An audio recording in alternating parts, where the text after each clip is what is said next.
Mas há um Deus nos céus que revela os segredos. Ele revelou o que vai acontecer no fim dos dias.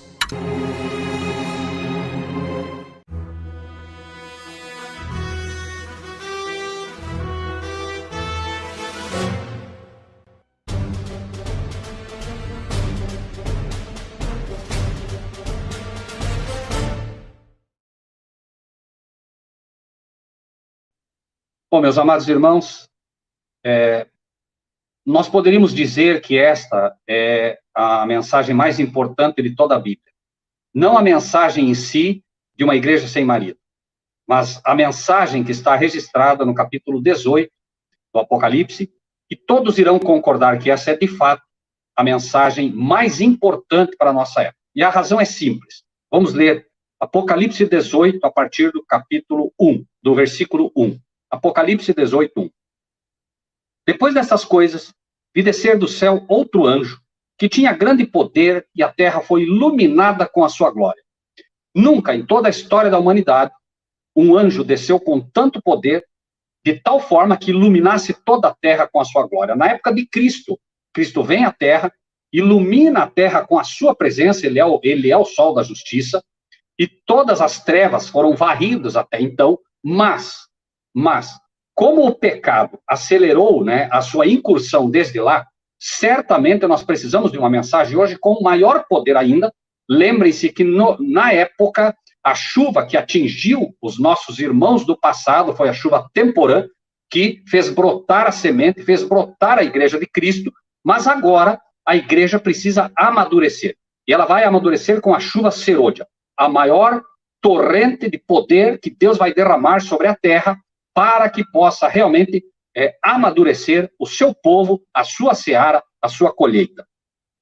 Versículo 2. Clamou fortemente com grande voz, dizendo, novamente vejam o poder dessa mensagem. Se você pega a mensagem número 1, diz que o anjo foi com grande voz. A mensagem número 2 diz que ele foi apenas dizendo. E a mensagem terceira diz que ele foi também com grande voz. Mas a quarta mensagem, que é a terceira, agregada agora, à segunda, ou seja, um complemento da segunda, é dada com grande poder, e ela é dada com grande voz. Clamou fortemente com grande voz. Poder, coragem, sem medo, uma mensagem que vai abalar o mundo, mas vai realmente fazer com que a grande seara do Senhor esteja pronta. Dizendo, caiu a grande Babilônia e se tornou morada de demônios, abrigo de todo espírito imundo e refúgio de toda ave imunda e aborrecível. Por que isso acontece? Porque a igreja, nessa época, perdeu o seu marido. Por que é que ela se torna morada de demônios? O coração humano, ao receber a influência divina, ao receber o Espírito de Deus, ao receber o próprio Cristo pelo seu Espírito habitando no coração, é dito, que no livro do Apocalipse mesmo, quando você vê a carta a Laodiceia, quando você vê as mensagens do Senhor a ela, eis que estou à porta e bato. Se alguém abrir, entrarei a ela, cearei com ele e ele comigo. Então, quando Cristo agora bate na porta do coração, bate na porta da igreja, ele está pedindo acesso. Quando ele entra, o que ele faz? Ele tira todos os demônios, ele tira todos os anjos caídos, todas as influências do inimigo, e agora aquele templo do Espírito Santo passa a estar limpo. Porém, o que ocorre?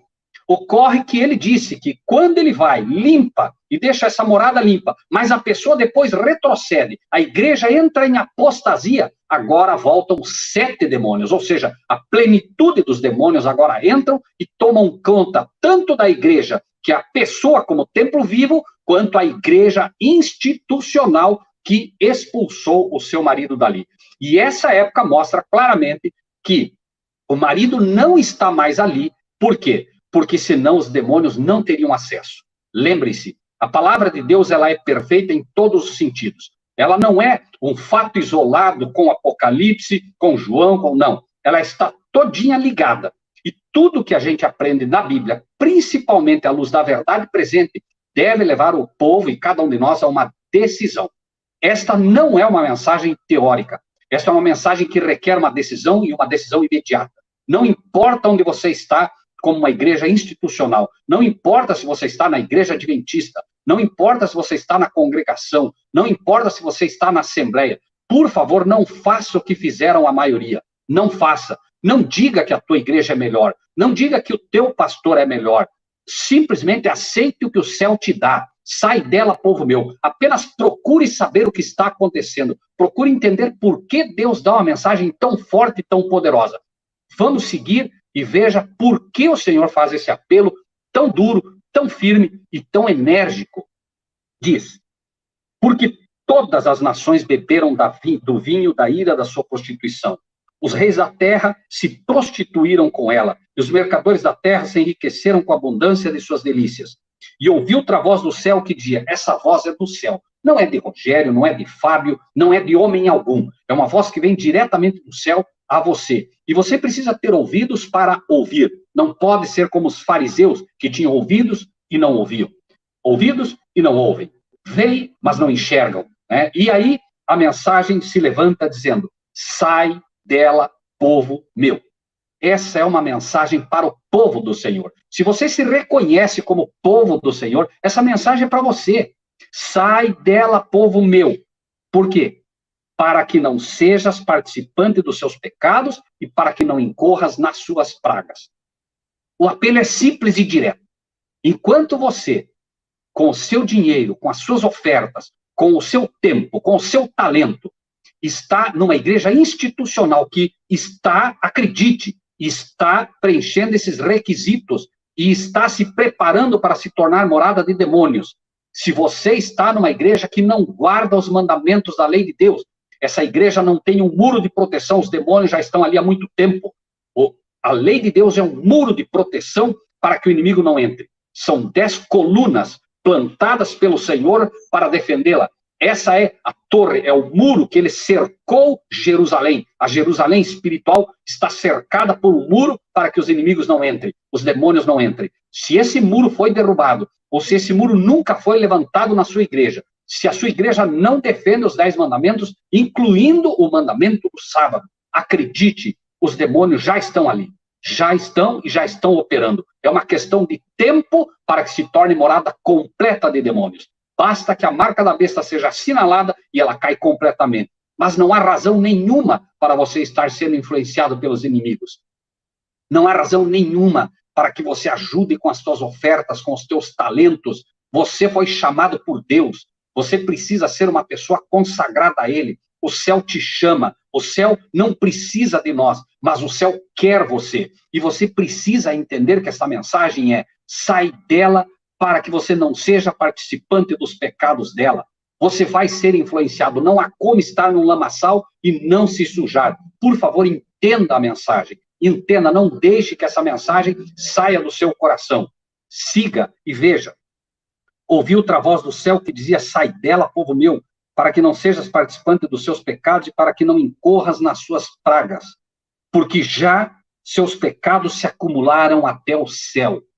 Os pecados se acumularam até o céu e Deus se lembrou das iniquidades dela. Esse Deus se lembrou não é que Deus esqueceu em algum momento. Deus está dizendo: eu agora vou agir. É tempo de sair. É tempo de sair. Você não pode estar sendo influenciado mais por mensagens que não chamam você a um verdadeiro e completo, e uma verdadeira entrega completa a Deus. Não há mais tempo para brincar de ser cristão. Não há mais tempo para fazer de conta que somos cristãos. Não há mais tempo para ser cristãos de templos. E veja por quê.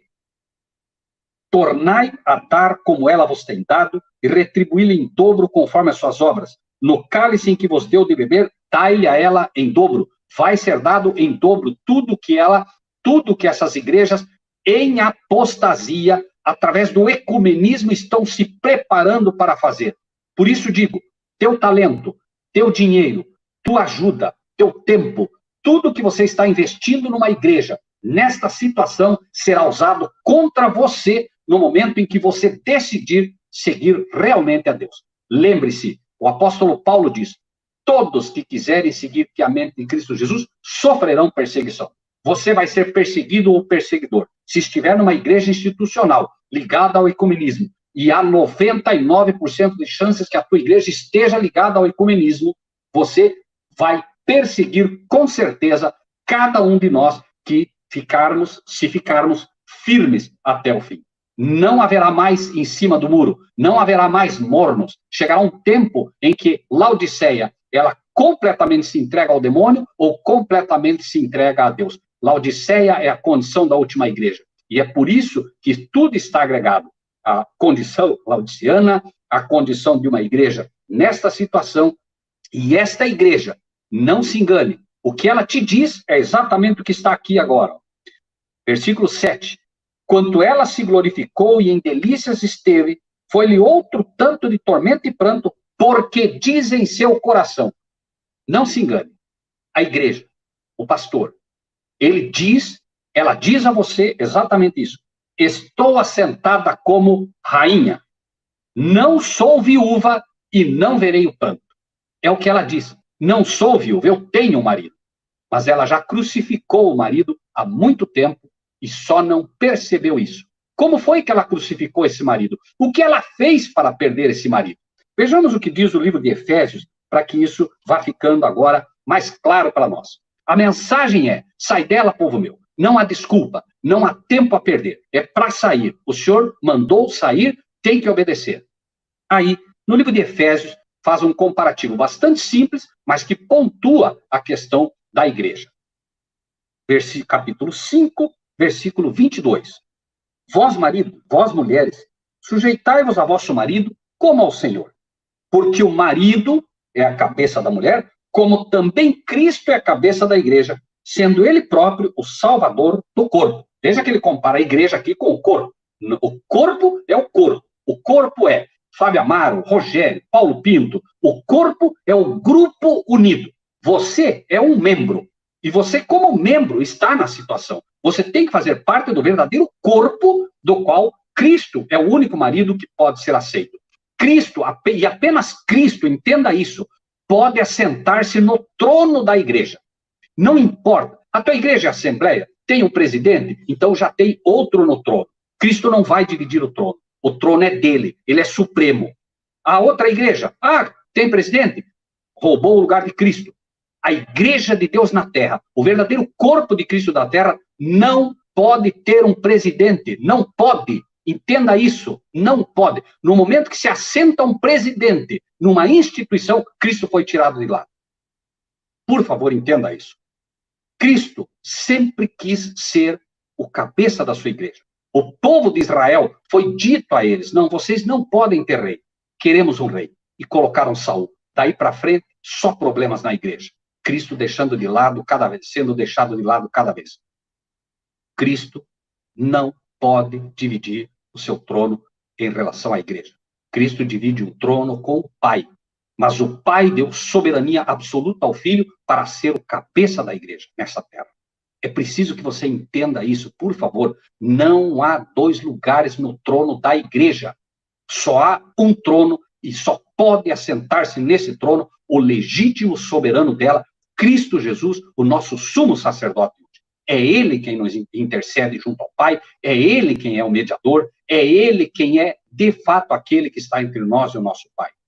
Não se engane, por favor. Esse sistema piramidal que domina todas as igrejas hoje está levando o ecumenismo a cabo através dos seus líderes e as igrejas não sabem e não percebem. 23.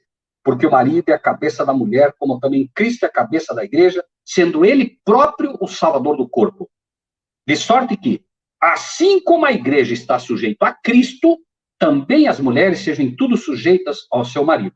Vós, marido, amai vossa mulher, como também Cristo amou a igreja e a si mesmo se entregou por ela. O comparativo aqui é simples, muito simples. Ser cristão não é fazer parte de uma instituição. Ser cristão é ter um relacionamento com Cristo. E esse relacionamento, entenda, é um relacionamento mesmo. É um relacionamento comparado ao do marido e da mulher. Um relacionamento íntimo, onde nós conhecemos profundamente o nosso marido, que é Cristo, o marido da igreja, que é Cristo. E ao conhecer este marido, nós nos entregamos constantemente a ele, para que ele nos prepare para verdadeiramente fazer parte da sua família celestial, como deve ser. Nós entendemos, então, até aqui, que, número 1, há um problema com a igreja. Há um problema com todas as igrejas que compõem a Grande Babilônia.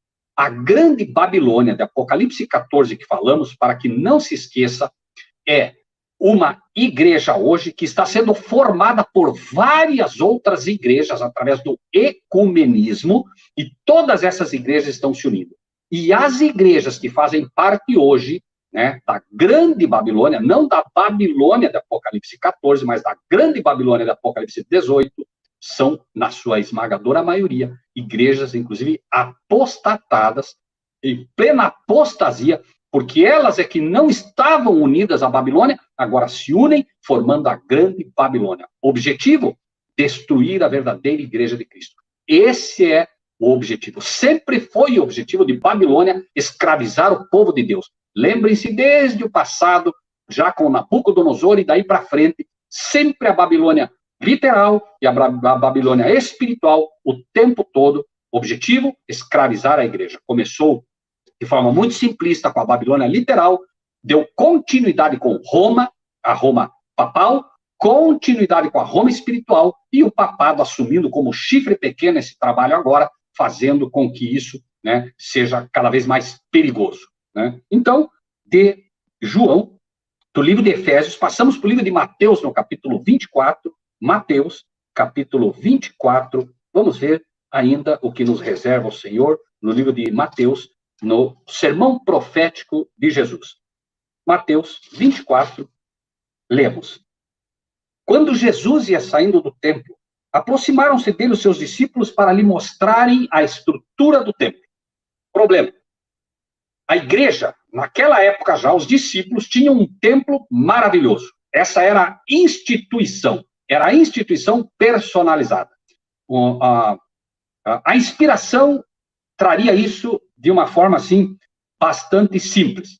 Deus sempre teve uma igreja. Não é uma grande catedral, não são os grandes templos, mas o povo de Deus reunido que procura guardar os mandamentos da lei de Deus. Esse é o povo e a verdadeira igreja de Deus. Mas há uma igreja que acaba contrafazendo a verdadeira igreja espiritual, os verdadeiros judeus espirituais, o verdadeiro povo espiritual de Deus, que se levanta maciçamente e agrega a si inúmeros que se dizem cristãos, mas que infelizmente têm o mesmo pensamento que tinham os discípulos naquela época e todo aquele povo, infelizmente, um povo que não aprendeu com Cristo, não ficou com os discípulos e finalmente gritaram, crucifica-o, imaginando realmente que estavam fazendo uma grande obra. Lembrem-se, meus irmãos, nada novo debaixo do sol. Lembrem-se que estava ali Barrabás, que se chamava Jesus Barrabás, e havia o Jesus verdadeiro. Havia um Jesus falso, um Jesus que não era Jesus. Barrabás fez uma sedição violenta, se passava pelo Messias, e aí, finalmente, haviam dois Jesus para seguir. Pilatos diz, escolham. Que Jesus vocês querem? Por favor, pense nisso, meu irmão. Eles escolheram Barrabás. A história vai se repetir. Hoje, dois Jesuses estão sendo oferecidos ao povo. O filho literal de Deus. Assim como lá, Jesus era o filho literal de Deus. E um falso Jesus, que não é o filho literal de Deus. Não é necessário que haja um Jesus físico para que esse engano se impere. Basta que a doutrina ensine um falso Jesus e você estará aceitando um falso Jesus tão certo como aquele povo aceitou a Barrabás. O resultado de ter aceito Barrabás, a história conta. Mulheres dentro do templo, mulheres dentro de Jerusalém, cercadas, comeram os próprios filhos. Por favor, irmãos e irmãs, essa não é uma mensagem simples. Essa não é uma mensagem com que se possa brincar. É preciso que o povo de Deus desperte. Nada há de novo debaixo do sol. Está sendo oferecido hoje um Jesus que não é o Filho literal de Deus. Está sendo oferecido um Jesus que se diz, pura e simplesmente, que assumiu o papel de Filho de Deus. Esse é o novo Barrabás sendo oferecido ao povo. Quando Jesus foi retirado do templo, a coluna, o fundamento da igreja ruiu. Era só uma questão de tempo para o templo ruir. E foi o que aconteceu. Em pouco tempo, Céstio cerca a cidade, o verdadeiro povo de Deus, atendendo a mensagem do anjo, atendendo a mensagem de Cristo, que disse, quando vir de Jerusalém sitiada, saiam, saiam, saiam. Os cristãos saíram. A mesma mensagem se levanta hoje. Sai dela, povo meu. Saiam, por favor, saiam. E o que acontece? Acontece o que aconteceu no passado. Poucos cristãos, verdadeiros cristãos, saíram. Foram para uma cidade pequena e lá aguardaram instruções do mestre. Os que ficaram, morreram todos. Mas não morreu um só cristão lá dentro. Razão? Ouviram a mensagem. Sai dela, povo meu. Mateus 24. Jesus, porém, lhes disse, não vedes tudo isso? Em verdade vos digo que não ficará aqui pedra sobre pedra que não seja derrubada. Não vai ficar pedra sobre pedra, meu irmão. E, por favor, entenda sempre a literalidade e a espiritualidade de cada um dos temas, de cada uma das palavras. Pedro, tu és pedra, e sobre esta rocha edificarei a minha igreja. Não vai ficar pedra sobre pedra. Não vai ficar ninguém vivo. Não vai ficar ninguém, não vai escapar ninguém que resolver ficar finalmente em Babilônia. Quando a mensagem poderosa do anjo diz, sai dela, povo meu. Saiam. Tito está chegando. Céstio cerca a cidade. Repentinamente, porque o Senhor havia dito, saiam. Não havia como eles saírem. Céstio tinha cercado a cidade, mas Deus, quando fala, pode ter certeza que ele providencia. Simplesmente Céstio abandona o cerco e foge, sai. Os cristãos saem. E os judeus perseguiram Céstio e os romanos. Mataram alguns, roubaram algumas coisas, voltaram para o templo vitoriosos, comemorando. Pouco tempo depois, Tito vem, cerca a cidade e não escapou ninguém. Nada. Jesus disse, não vai ficar pedra sobre pedra. Eclesiastes 1:9. Apenas para reforçar a ideia sempre que temos dito. O que foi, isso é o que há de ser. E o que se fez, isso se tornará a fazer, de modo que nada de novo debaixo do sol. Jeremias, capítulo 7, versículo 4. Jeremias 7, iniciando pelo 1 até o 4. A palavra que foi dita a Jeremias pelo Senhor, dizendo, põe-te à porta da casa do Senhor. Põe-te à porta da casa do Senhor. A casa do Senhor é para ser a igreja em vocês. É para ser. A casa do Senhor é o templo do Espírito Santo. A casa do Senhor é onde se reúne o povo de Deus. Mas a casa do Senhor, neste caso, é o templo físico. Templo físico. Veja por quê. Ouvi a palavra do Senhor, todos de Judá, todos os líderes. Vós que entrais por estas portas para adorares ao Senhor. Ouçam, vocês estão entrando para adorar ao Senhor. Ouçam o que eu estou dizendo. Assim diz o Senhor dos Exércitos, o Deus de Israel. Melhorai os vossos caminhos e as vossas obras, e vos farei habitar neste lugar. Melhorai os vossos caminhos. Só um jeito de melhorar os caminhos. Em primeiro lugar, quando Maria e os seus filhos foram até Jesus e disseram a Jesus, Senhor, estão aí tua mãe e teus irmãos. Jesus disse, meus irmãos são aqueles que fazem a vontade do meu Pai. Meus irmãos, em outras palavras, são os que procuram guardar os mandamentos da lei de Deus. Porque todos os teus mandamentos são justiça. Os mandamentos da lei de Deus é que podem fazer com que você, de fato, entenda os caminhos que você deve andar. Por quê? Porque os mandamentos são regras que manifestam o caráter do nosso Deus. Melhorar o caráter teu é impossível se a lei do Senhor Deus não estiver escrita no teu coração. E para ser escrita no teu coração, basta que você peça, basta que você aceite, basta que você diga: Senhor, escreve a tua lei no meu coração. Dá-me olhos espirituais, Senhor, para ver que os teus mandamentos estão em vigor. Dá-me olhos espirituais para entender que os teus mandamentos são um muro de proteção que me protegerão a mim e a minha família. Dá-me ver, Senhor, o objetivo das tuas leis, para que um dia, Senhor, também eu possa refletir o caráter de Cristo, que ele possa vir me buscar como igreja particular, e que ele possa vir nos buscar como igreja, congregação, como pessoas unidas. Assim diz o Senhor dos Exércitos, o Deus de Israel: melhorai os vossos caminhos, as vossas obras, e vos farei habitar nesse lugar. Não vos fieis em palavras falsas, dizendo: templo do Senhor, templo do Senhor, templo do Senhor é esse. Não se fie em palavras falsas. Você nunca vai ouvir do seu pastor dizer que o templo em que você está, que a igreja em que você está, não é uma igreja de Deus. Nunca você vai ouvir isso. Não se fie nessas palavras, porque elas são falsas. Não se fie em palavras que dizem: templo do Senhor, templo do Senhor, templo do Senhor é este. Chegou um tempo em que não se trata mais de local. Na verdade, nunca se tratou de local.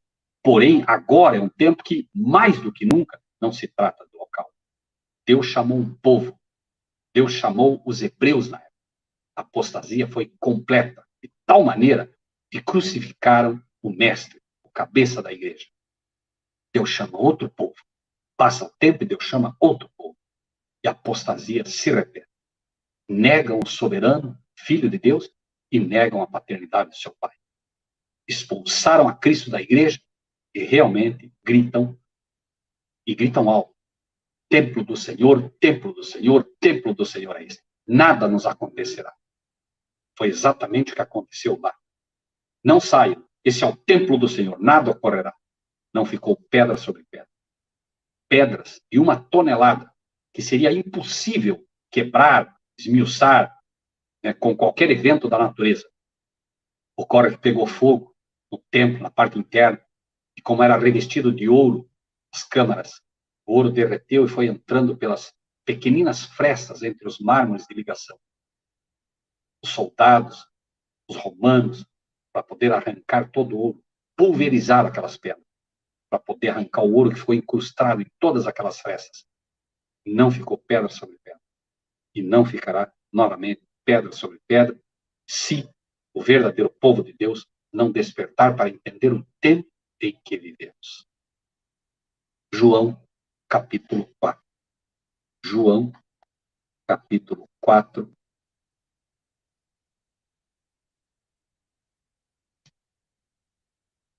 Vamos encontrar aqui um relato que, ao mesmo tempo, é simples e complexo. Mas, com certeza, pelo Espírito de Deus, será perfeitamente entendido pelo povo de Deus nesta terra. 4:1. Quando o Senhor veio a saber que os fariseus tinham ouvido que Jesus fazia e batizava mais discípulos do que João, ainda que Jesus mesmo não batizava mais os seus discípulos, deixou a Judéia e foi outra vez para a Galiléia. E era necessário passar por Samaria. Foi, pois, a uma cidade de Samaria chamada Sicar, junto da herdade que Jacó tinha dado a seu filho José. Estava ali a fonte de Jacó. Jesus, pois, cansado do caminho, assentou-se assim junto da fonte. Era isso quase a hora sexta. Veio uma mulher de Samaria tirar água e Jesus lhe disse: dá-me de beber. Primeira lição. Nós queremos, muitas vezes, oferecer o evangelho. Nós precisamos saber chegar ao coração das pessoas. Jesus tinha a verdadeira água da vida a oferecer a essa mulher, mas ele pede para que esse coração possa se abrir. Tente chegar a um católico para ensiná-lo. Dificilmente você terá sucesso. Mas peça algo a ele e, quem sabe, a porta se abrirá. Jesus, então, pede de beber. Dá-me de beber, porque os seus discípulos tinham ido à cidade comprar comida. Disse-lhe, pois, a mulher samaritana: como sendo tu judeu, me pedes de beber a mim, que sou mulher samaritana? Porque os judeus não se comunicam com os samaritanos. Na verdade, os samaritanos, em realidade, não tinham tanto assim contra os judeus. Os judeus é que tinham mais problemas com eles. Os samaritanos eram um grupo de pessoas que estavam ali, né, havia feito parte do povo uma época, mas agora, separados, tinham o seu culto paralelo ao verdadeiro culto, e os samaritanos eram marcados pela adoração a imagens. Pense num povo que adora imagens. Aqui está representada todas as igrejas. Essa mulher aqui representa, aqui, num primeiro momento, todas as igrejas que fazem uso de imagens. Todas elas. Se você pegar o budismo, se você pegar todas as igrejas. Claro que, em princípio, a primeira aplicação era para o pseudo-cristianismo, mas pense numa igreja cristã, em primeiro lugar, que adora imagens, e pense, obviamente, depois em todas as outras que se dizem igrejas e que são adoradores de imagens. De um lado, as igrejas que não têm conhecimento nenhum do mandamento. O mandamento, é claro, é específico. Não farás para ti imagem de escultura. Eu estou entrando direto na analogia, porque senão demoraria muito tempo para explanar isso tudo. Como sendo tu judeu, me pedes de beber a mim, que sou mulher samaritana? Há um outro ensino aqui também, que poderia facilmente ser colocado assim. Como sendo tu adventista, como sendo tu protestante, pedes de beber, pede que eu te ensine a beber a água da vida, sendo eu católico. De um modo geral, os católicos não conhecem a Bíblia. De um modo geral, os católicos não conhecem a verdadeira água da vida, a palavra. Como então você vem pedir para mim? Sigamos. Jesus respondeu e disse: se tu conheceras o dom de Deus e quem é o que te diz, dá-me de beber, tu lhe pedirias e ele daria água viva. Disse-lhe a mulher: Senhor, tu não tens com que atirar e o poço é fundo. Onde, pois, tens a água viva? És tu maior do que Jacó, nosso pai, que nos deu o poço, bebendo ele próprio dele, os seus filhos e o seu gado? Ela não havia entendido nada. Até aqui ela está no terreno. Ela está apenas com a mente terrena funcionando. E Jesus vai despertá-la para uma visão espiritual das coisas. Cada um de nós precisa disso a cada dia. Nós precisamos do Espírito de Deus. Nós precisamos respirar a atmosfera celestial. Nós precisamos, após o nosso dia de trabalho, ter um encontro com Deus cada dia. Seja na madrugada, seja na tarde, no seu culto matinal, no seu culto vespertino, não importa. É preciso ter comunhão com Deus. Na madrugada é excelente. Quando você acorda 4 horas, 3h30, 5 horas da madrugada, a sua mente está fresca. E você consegue se ajoelhar e falar com Deus, e Deus te revela coisas fantásticas através da sua palavra, porque a sua mente está tranquila. É o melhor horário para se ter comunhão com Deus. Por isso Jesus passava madrugadas falando com seu Pai. Esse é um horário preciosíssimo. É cansativo, mas vale. São cada pérola que Deus te mostra que você realmente sai vibrando para o trabalho. 13. Jesus respondeu e disse: qualquer que beber desta água tornará a ter sede. Agora ele vai levá-la ao pensamento e à mente espiritual que ele quer. Veja, qualquer que beber desta água tornará a ter sede, mas aquele que beber da água que eu lhe der nunca terá sede, porque a água que eu lhe der se fará nele uma fonte de água a jorrar para a vida eterna. Quando você recebe a palavra, quando você estuda a palavra, quando você mastiga a palavra, quando você bebe a palavra, não há como guardar para si. Você vira automaticamente um vaso cheio de água. E essa água começa a transbordar, porque não há como reter a preciosa água da vida para a gente. Não há como reter para si essa preciosa água da vida. Eu muitas vezes tenho que parar de estudar. Quando estou estudando, tenho que parar e me ajoelhar e dizer assim: Senhor, dá-me primeiro beber água, para depois levar aos outros. Porque muitas vezes a minha mente já está vibrando em como levar para outros aquilo que Deus me dá. É automático. A mente da gente já funciona assim. E lembre-se, a boca fala do que o coração está cheio. Se você não enche o teu coração com a palavra, você não terá o que comunicar. Não terá. Acredite. Você vai chegar, Deus vai dar a oportunidade, e ela vai passar. Por quê? Porque o verdadeiro tesouro não está no teu coração. Então, disse-lhe a mulher: Senhor, dá-me dessa água, para que não mais tenha sede e não venha aqui tirá-la. Disse-lhe Jesus. E aqui começa, de uma forma toda particular, uma igreja sem marido. Disse-lhe Jesus: vai, chama o teu marido e venha. A mulher respondeu e disse: não tenho marido. Disse-lhe Jesus: disseste bem, não tenho marido. Por quê? Porque tiveste 5 maridos, e o que agora tens não é teu marido. Espera aí. Momento. Ela disse que não tem. Não tenho marido. E Jesus diz: o que agora tens. Jesus mostra a ela que ele conhece com profundidade a vida daquela mulher. Mas ele também mostra que ele conhece a profundidade da sua igreja. A igreja institucional. A igreja pode tentar esconder de você. Mas Jesus está vendo. Ele está dizendo: não, vocês têm um marido, sim. Vocês têm. Só que ele não é o marido. Por quê? Porque tem o marido, mas não é o marido. Esta mulher havia se prostituído e ela havia escolhido um outro. O verdadeiro marido já não estava mais com ela.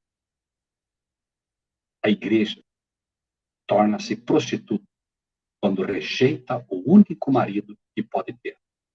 Jesus, inclusive, é específico.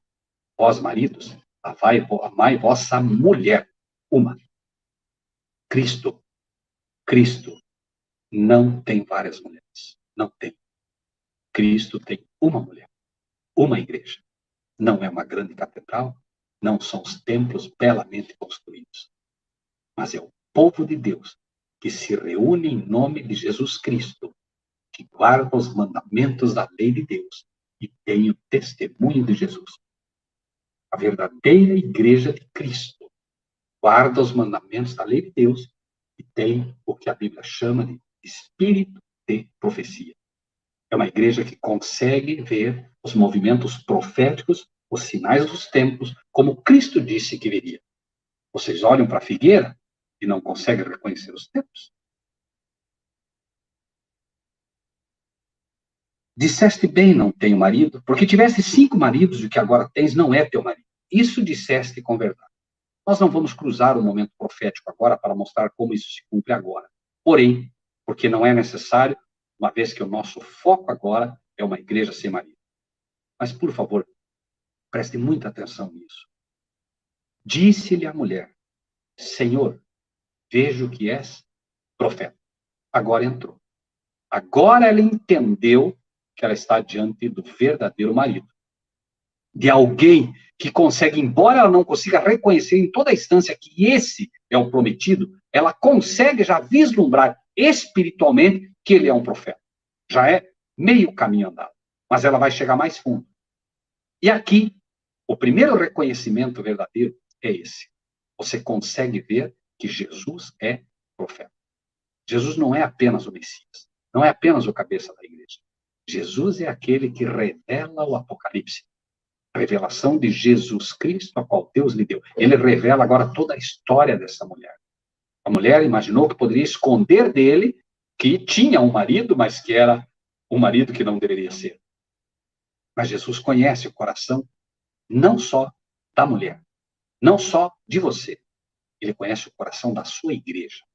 Por isso, quando ele se apresenta na igreja, ele diz: isso diz a testemunha fiel e verdadeira.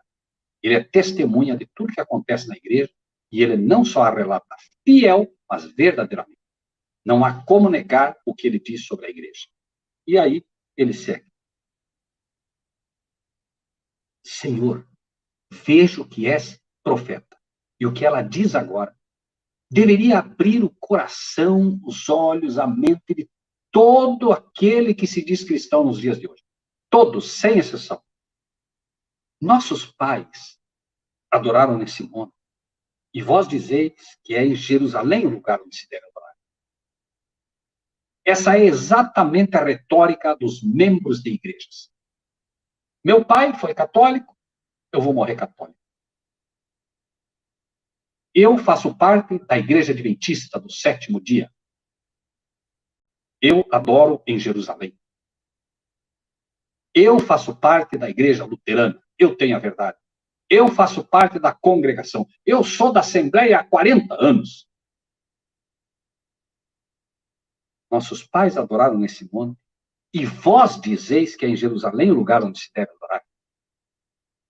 Ela diz, nossos pais fizeram isso. E vós, incluindo Jesus, vocês judeus dizem que é em Jerusalém. Vocês adventistas dizem que é na igreja adventista. Aqui estão representadas basicamente duas igrejas. Basicamente duas igrejas. Adoradores de imagens e outra igreja que foi a que recebeu os oráculos de Deus. A igreja que mais recebeu luz do céu. Vamos ver como. Jesus, no versículo 22, diz: vós adorais o que não sabeis. É um fato. A maioria católica não sabe o que adora. Não sabe, porque adora uma imagem. Não sabe. Nós, agora sim ele se inclui. Jesus não diz que faz parte da instituição da época, mas ele se identifica com os judeus. Porque os judeus, até aqui, têm uma verdade clara em relação a este assunto. Vós adorais o que não sabeis. Nós, incluindo Cristo, adoramos o que sabemos, porque a salvação vem dos judeus. Nós adoramos o que sabemos. Simples e direto. Quem é que Jesus adora? Somente um ser. Um só. O Pai. A adoração de Cristo ao Pai é perfeita. E ele mostra exatamente qual é a grande doutrina que foi atacada e a grande doutrina que expulsou finalmente o marido da igreja. E da igreja verdadeira. A igreja que foi chamada por Deus para um trabalho. A verdadeira igreja que recebeu luz. Essa igreja, repito, não era uma igreja institucional. Era um povo que recebeu uma verdade, um povo que foi depois chamado de povo do advento. Este povo recebeu uma verdade única. Aos poucos, virou a igreja adventista do sétimo dia, que já nos seus começos foi criando apostasias. Foi, num primeiro momento, fiel, como povo do advento, passa a ser uma igreja institucional, mantém por um bom tempo doutrinas perfeitas, inclusive adoração ao único Deus, mas a apostasia toma conta, Roma invade, começam as reuniões com os luteranos, começam as reuniões com Roma, e a igreja passa ao estado caído, finalmente assumindo sua condição laodiceana a partir de 1888, de uma forma toda particular. Rejeita a graça de Cristo, rejeita a justiça de Cristo, rejeita a mensagem que Deus envia a ela, e começa o seu declínio espiritual de forma violenta e aberta. Claro, não só ela. Luteranos assinam um tratado de paz com o papado e um tratado conjunto da explanação de justificação pela fé. Como se Roma mudasse. Lutero certamente se revolveria, pularia fora da cova se soubesse que a igreja que leva o nome dele, que foi levantada sobre o alicerce da reforma protestante, batendo duro nas 95 teses cravadas no castelo de Wittenberg, mostrando em alto e bom som que somente Cristo pode salvar o ser humano, que somente Cristo pode ser o sumo pontífice da sua igreja, somente Cristo pode ser, de fato, esta ponte maravilhosa e única que leva anjos do céu à terra e da terra ao céu e que leva homens e mulheres a uma ligação íntima e pessoal com o nosso Pai. Alguém roubou o lugar de Cristo e as igrejas não viram. Tão certo quanto Maria e José, que estiveram naquela festa, e na festa se envolveram numa festa, entre aspas, cristã, num culto, entre aspas, cristão, e esqueceram Cristo. Foram embora, daqui a pouco alguém percebe, cadê Jesus? Cadê? Não sei. 3 dias para encontrá-lo novamente. A igreja perdeu o marido e não percebeu. E não percebe, porque o inimigo sabe trabalhar. O inimigo não está dormindo. A Bíblia diz que ele desceu com grande poder. E, logicamente, se há um nome que é adequado a esse inimigo, é enganador. O pai da mentira, com o tempo aperfeiçoa a sua armadilha, e agora ele não mente. Agora ele não mente. Ele engana. Porque ele sabe que o engano é mais difícil de detectar. Antes ele mentia. Ele dizia, não há arrebatamento. Agora não. Agora ele diz, não, sim, é Bíblia. só que é secreto. Antes ele poderia dizer, não, não há dia para se guardar. Hoje não, ele diz, não, tem um dia para se guardar, sim, a Bíblia diz que tem um dia para guardar. É o dia do Senhor, é o domingo. Isso é engano. O engano é muito mais difícil de detectar, porque a pessoa, ele simplesmente hoje pega a Bíblia e perverte o que a Bíblia ensina. E ele usa argumentos. Não, é o domingo, porque agora Jesus ressuscitou no domingo. É um dia maravilhoso, o domingo, foi a ressurreição do nosso Senhor. E o mundo chamado cristão se dobra de joelhos ao diabo e diz amém. Amém ao dia da besta. Amém ao dia do sol. Sunday. Dia do sol. O dia do egípcio, o dia do babilônico, o dia da apostasia.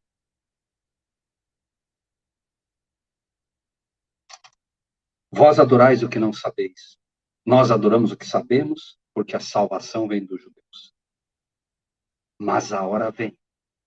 E agora é. Por favor, entenda isso. A hora vem. E agora é. A hora vem porque está no futuro, de forma toda poderosa, mas não tão no futuro quanto você possa imaginar, porque está muito perto. A hora vem. E agora é. Por que agora é? Porque já o espírito do anticristo impera. Já o império do anticristo opera. Já a influência da apostasia do anticristo opera. E qual é o espírito do anticristo? Aquele que nega o pai, nega também o filho. Aquele que nega o filho, nega também o pai. Este é o espírito do anticristo. O espírito do anticristo não é aquele que nega Cristo. O espírito do anticristo não é aquele que nega Deus. O espírito do anticristo é aquele que nega o pai. A paternidade literal do nosso Pai Celestial em relação ao seu Filho literal, Jesus Cristo. Esse é o espírito do anticristo. E este é o espírito que finalmente expulsou Deus do seu lugar. Expulsou Cristo de como cabeça da sua igreja.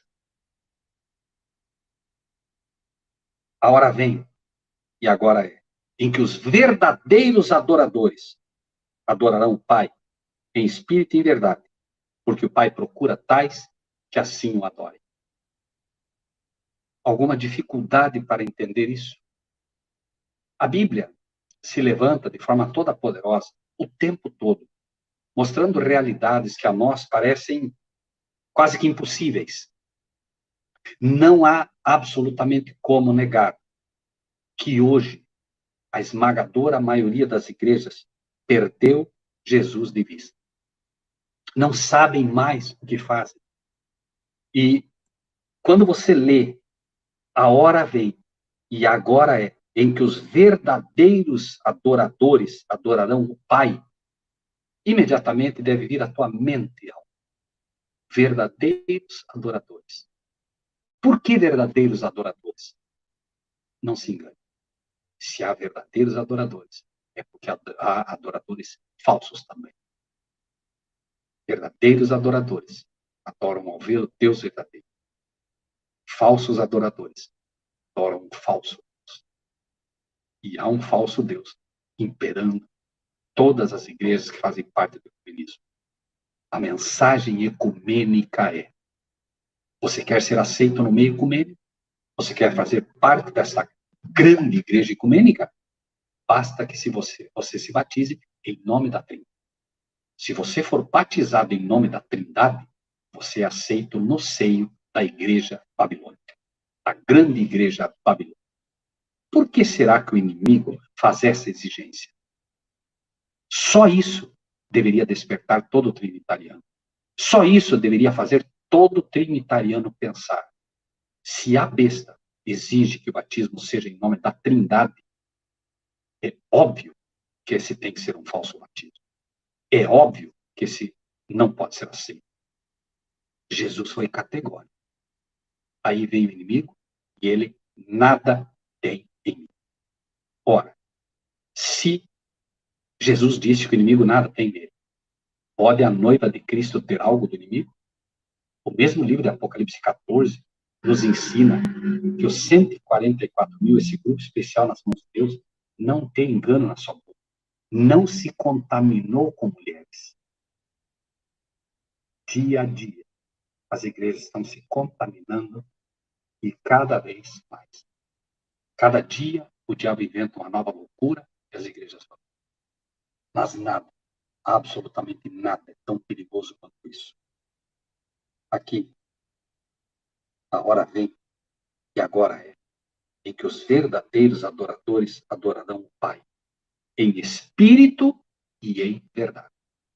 Em primeiro lugar, não pode ser uma adoração teórica. Não pode ser adoração em forma de guerra. Não, se você não adorar, não. Em primeiro lugar, é preciso um coração brando voltado realmente para o Pai. Um coração que consegue de joelho dizer, Pai Celestial. Por que Pai Celestial?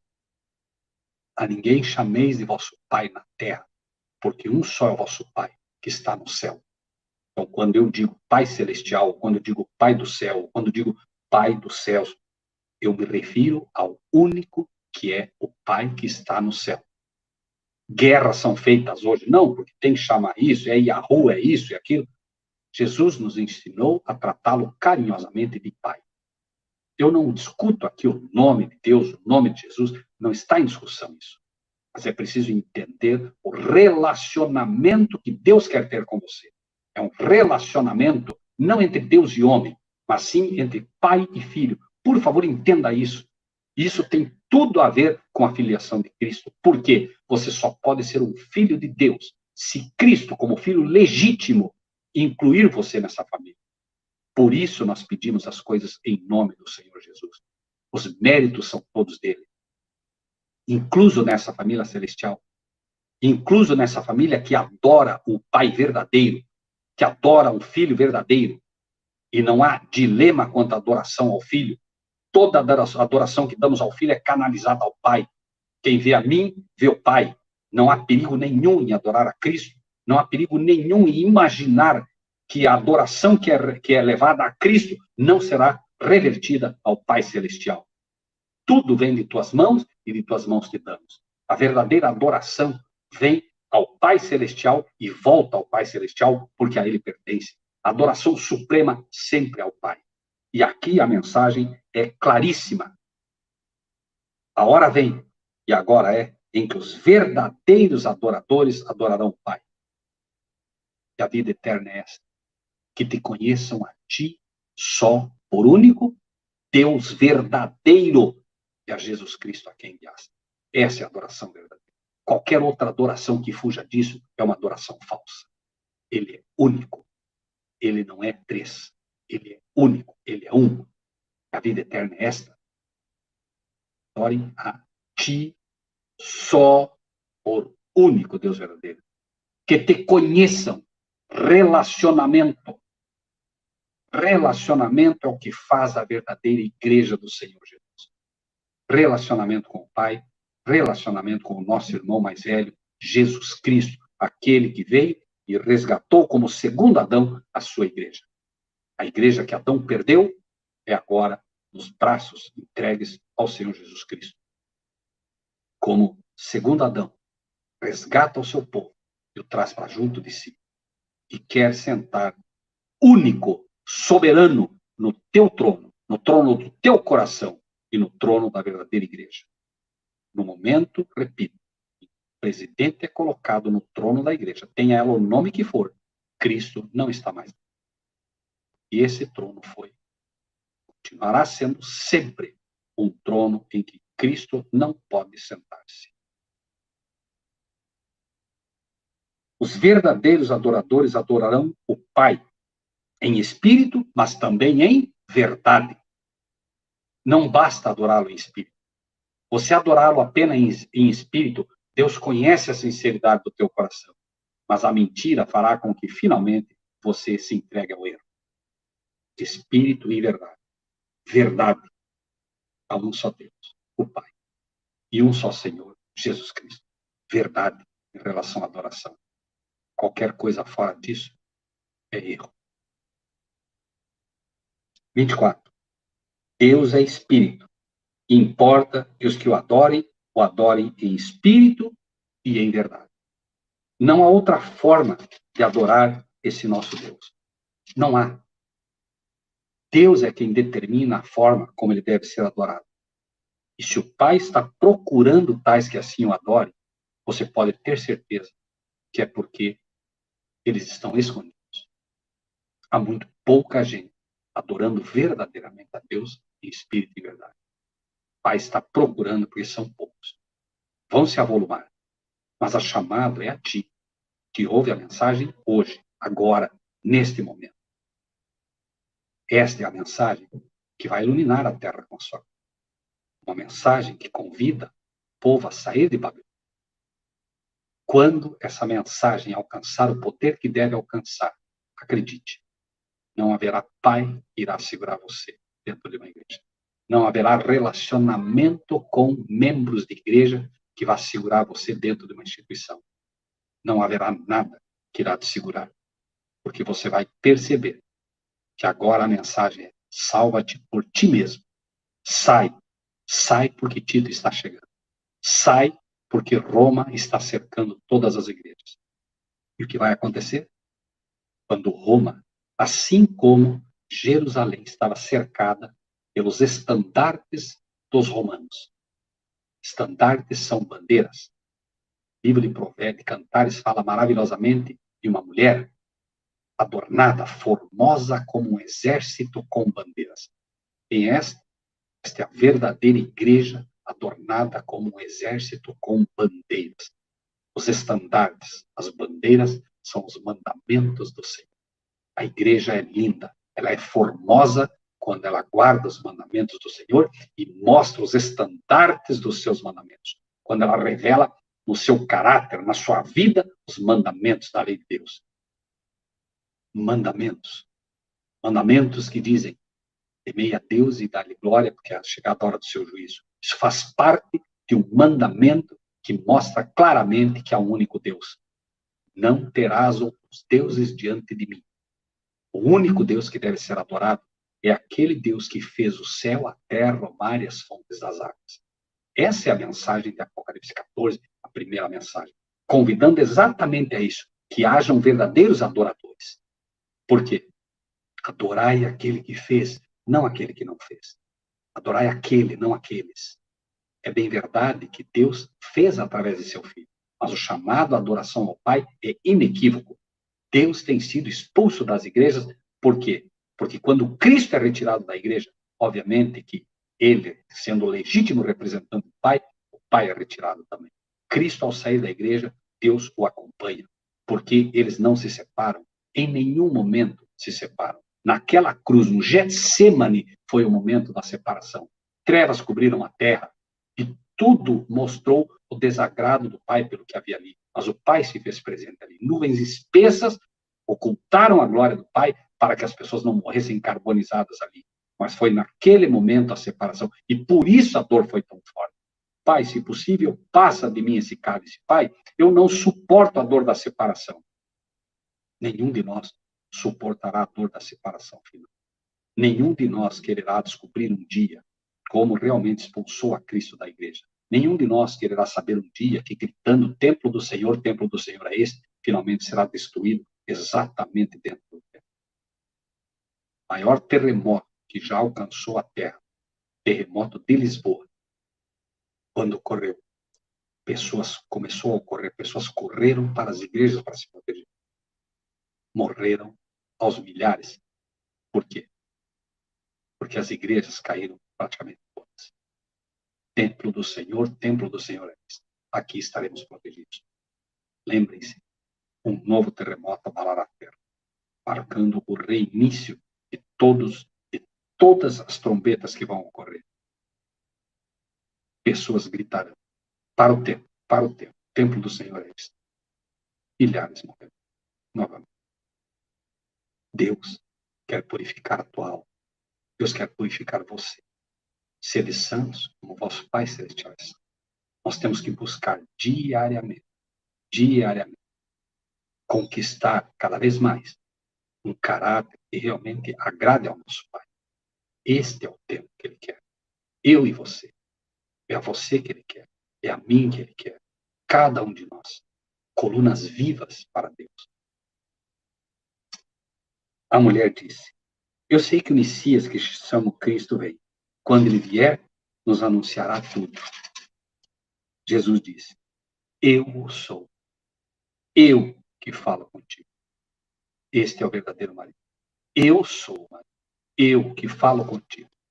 Jesus é o verdadeiro marido e acredite, ele quer falar contigo. Ele quer falar comigo.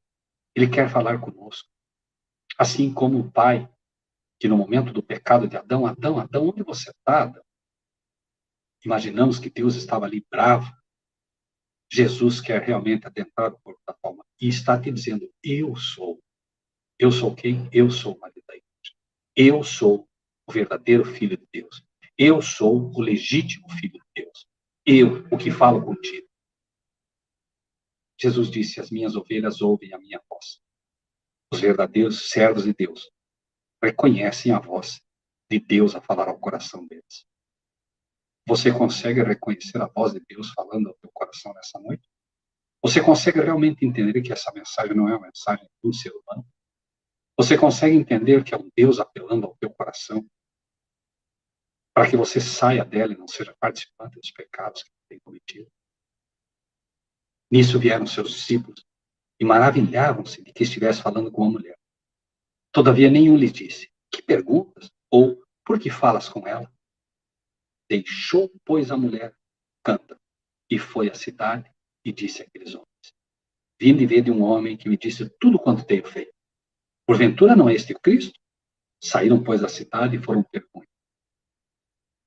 Olha que interessante. Essa mulher tinha ido buscar água. Esqueceu até o que tinha de fazer. Deixou o cântaro, o coração fervendo com a palavra de Deus. E foi imediatamente comunicar o que recebeu. Imediatamente ela exaltou a Cristo. Imediatamente. Vinde e vede. Quando Filipe foi buscar a Natanael, Natanael estava embaixo da figueira. E Filipe diz a ele, Natanael, achamos o Messias, Jesus, de Nazaré. Imediatamente o preconceito se levou. Pode vir alguma coisa boa de Nazaré? Vem e vê, foi a resposta. Vem e vê. Centenas, talvez milhares, hoje, dizem, escuta, mas pode vir alguma coisa boa desses grupinhos de garagem? Essas igrejinhas aí, esse pessoalzinho aí, esses dissidentes? Pode vir alguma coisa boa dos dissidentes? Esses malucos, esses fanáticos, esses fundamentalistas? Pode vir alguma coisa boa? Vem e vê. Essa é a mensagem. Se Natanael não tivesse ido ver, estaria, entre aspas, até hoje embaixo da figueira. Figueira representa obras próprias. Adão e Eva se cobriram de folhas de figueira. Cometeram o pecado e tentaram esconder o pecado com obras. É o que as igrejas tentam fazer. Deus não pediu folhas de figueira. Deus pediu obediência. Deus pede os mandamentos. Não adianta tentar cobrir o teu pecado com obras. Não vai funcionar. As obras são o legítimo resultado da justificação. As obras são o legítimo resultado daquele que já está vestido com o manto de Cristo. Pele do Cordeiro. É disso que necessitamos. Vestidos com a pele de Cordeiro, não estaremos mais preocupados com as nossas obras. Elas virão automaticamente, porque a graça faz isso. O favor imerecido de Deus nos leva. A palavra de Deus diz que a bondade de Deus nos leva ao arrependimento. Não é a pressão, é a bondade dele. Isso aconteceu com Pedro e não aconteceu com Judas. Pedro, simplesmente, quando o galo canta, lembra-se do que fez. E lembra-se também a quem ele escolheu servir. No momento que o galo canta, Pedro se lembra das palavras do mestre. Quando o mestre lhe disse, Pedro, tu me negarás. Pedro, você vai me trocar. Pedro, você vai me abandonar. Pedro, chegará um momento que você não me quererá mais como teu marido, como marido da igreja particular que é você, da pedra que é você. Mas eu edificarei a minha igreja. Quando Pedro se lembra disso, ao que o galo canta, Pedro, então, procura os olhos do Salvador. Ao procurar os olhos do Salvador, aquela pequena igreja, ao procurar o marido, ao encontrar, imaginando que o marido agora faria uma cara feia, como quem diz, viu? Não te falei? encontra apenas amor. A bondade de Deus te leva ao arrependimento. A bondade de Deus manifesta no olhar de Jesus. Reconquista Pedro para si. E Pedro agora arrepende-se amargamente. Os olhos da igreja encontram o verdadeiro marido. E na bondade daqueles olhos se entrega na hora. Pedro então vai, e agora sim, agora a conversão tem efeito. E Pedro se levanta daquela oração como uma nova pessoa. Triste, machucado, mas como uma nova pessoa. E vai encontrar o perdão. E encontra o perdão. Do outro lado, Judas. Judas não escolheu o perdão. Infelizmente, Judas buscou os maridos falsos.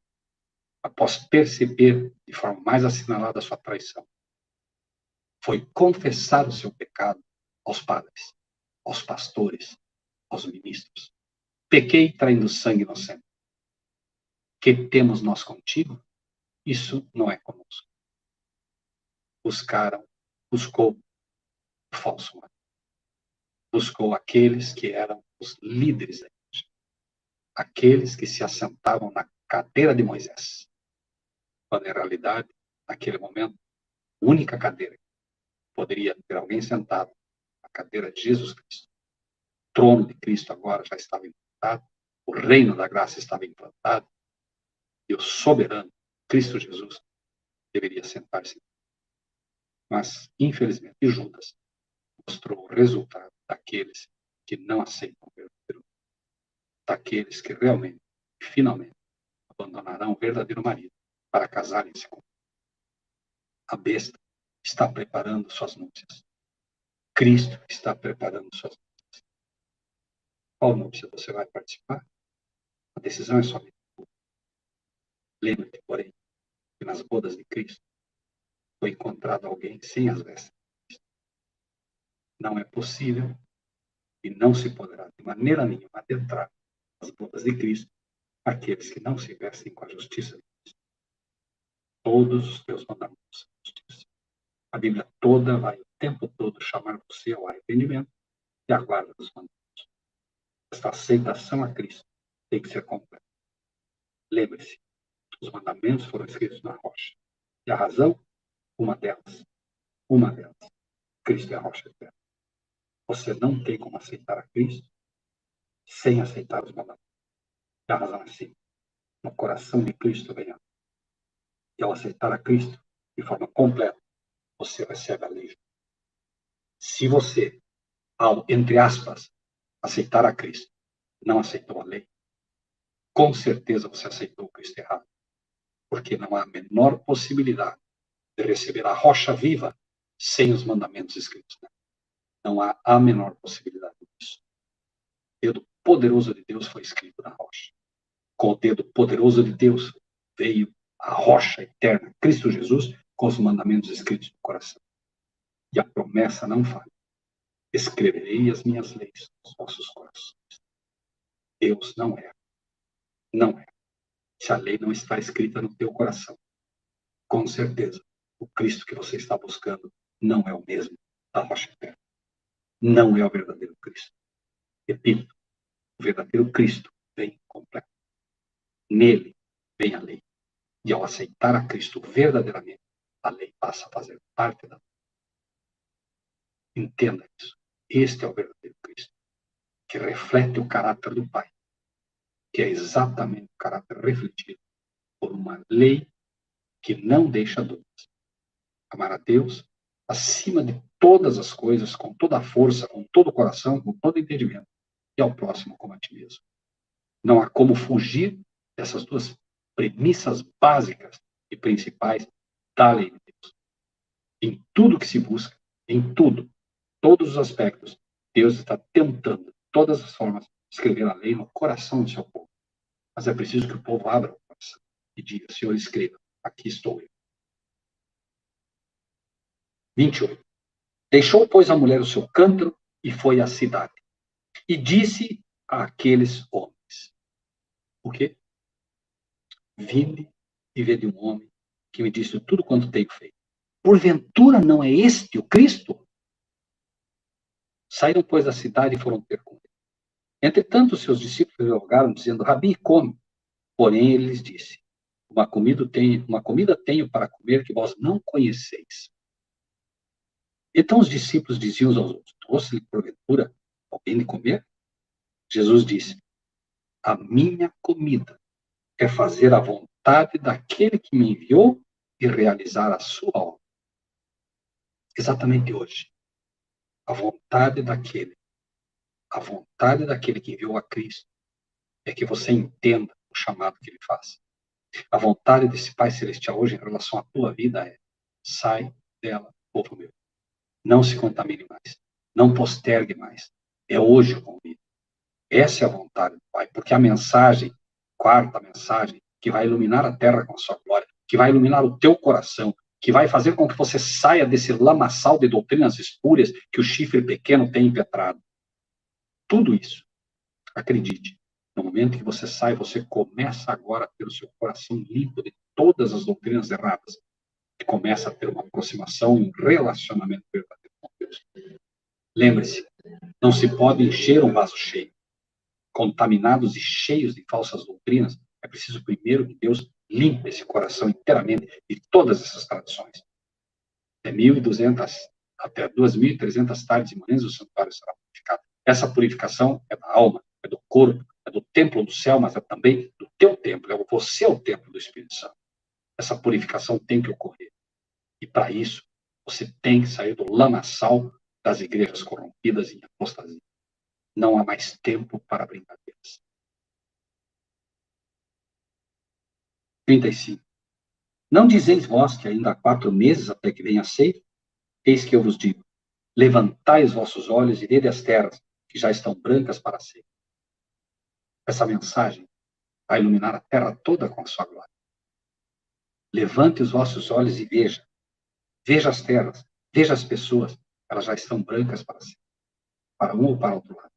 Nesse caso, pela graça de Deus, Jesus vê a mulher vindo agora com as pessoas.